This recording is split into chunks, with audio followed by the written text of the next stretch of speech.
আমি কি সমকামী? ও হলো হিজড়া, ওর সাথে আমার কি সম্পর্ক? তারপর এক ডাইরেক্ট হিজড়া, ও এসে বলে ও নাকি পদ্মাশীল পুরুষ। এটা কোনো মানুষের, একটা কোনো মুসলমান পুরুষের কথা হইতে পারে?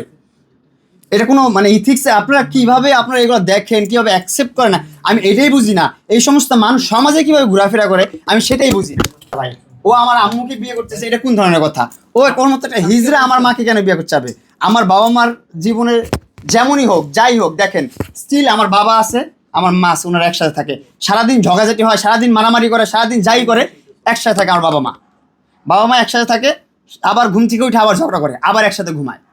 সো এগুলো দেখে আর কিছু বলার নাই ভাই। থার্ড জেন্ডার, সে তো থার্ড জেন্ডার, সাইয়া অনেক গেদের দেখবেন বাচ্চা হয়। বাচ্চা হওয়াটা এটা হচ্ছে আল্লাহর কুদরত, এইটার মধ্যে তো কারো হাত নাই। সে থার্ড জেন্ডাররাও বাচ্চা জন্ম দেওয়ার ক্ষমতা রাখে। এই সানজিদার প্রতি আমার এই বিশ্বাস আছে, সানজিদা কখনো আমার বউর মতো মিথ্যা বলবে না। বলছে আমার বাবা যদি কিছু করে থাকে, আমার বাবার হয়ে আমি সরি, আর ওর যদি কিছু লাগে সেটা আমি দেখবো। আর আমার সাইড থেকে কখনো আমার ওয়াইফ ছাড়া দুনিয়াতে কেউ বলতে পারে না যে আমি নির্যাতন করি তারে। আরেকটা আছে, ওই যে মনে করেন যে আর বলার দরকার নেই যে আমার সংসারটা আগুন ধরাই দিতেছে, আগুন ধরাই দিছে অলরেডি। লেলার নাকি ঈদ লাগছে, ঈদই তো লাগবে, ওর সাথে সফল, ও তো সফল হয়েছে জীবনে, ও যেটা চাইছে সেটা পাইছে। ও চাইছে আমার সংসার নষ্ট হোক, আমি ধ্বংস হই, আমার অধপতন হোক, এটা পাইছে।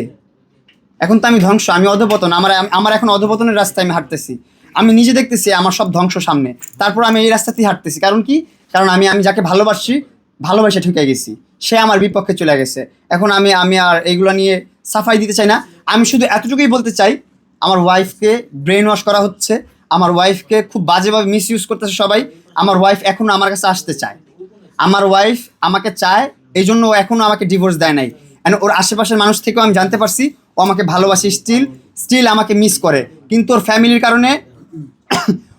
কারণে আমার কাছে আসতে পারে না। তাহলে আমার ওয়াইফ যত ধরনের মামলা দিবে, আমি কোনো ধরনের সাফাই দিতে চাই না, মামলায় আমার ফাঁস হোক, আমি এটা মাইনে নিচ্ছি, শেষ। 100% লালার হাত আছে। কেন আপনাদেরকে 2 তারিখে প্রেস কনফারেন্স দিল যে আমি ভিউ ব্যবসা করবো না, আমি মামলা ব্যবসা করবো না, আমি যৌতুক ব্যবসা করবো না। সে কোনো ব্যবসাই করবে না, এখনো সেকেন্ড কেন সে মামলা দিল, সে ম্যানুপুলেট করে আমার কাজের সেইটাকে নিয়ে তাকে দিয়ে মামলা দিল। আমার কাজের মেয়েকে নিয়ে এত বাজে বাজে কথা আমাকে কল দিয়ে বলছে যে তুই কি এখন তোর কাজের মেয়ের সাথে শুইতেছোস, তোর বাপ শুইতেছে, তুই কি তার একটা ব্যবসা করাইতেছোস, তোর মা লোকাই নাই না ব্যবসা করায়। এইগুলো আমার কাজের মেয়েকে নিয়ে আমাকে বলছে কলে। এখন আবার সে কাজের মেয়েকে নিয়ে আবার ইউজ করতেছে।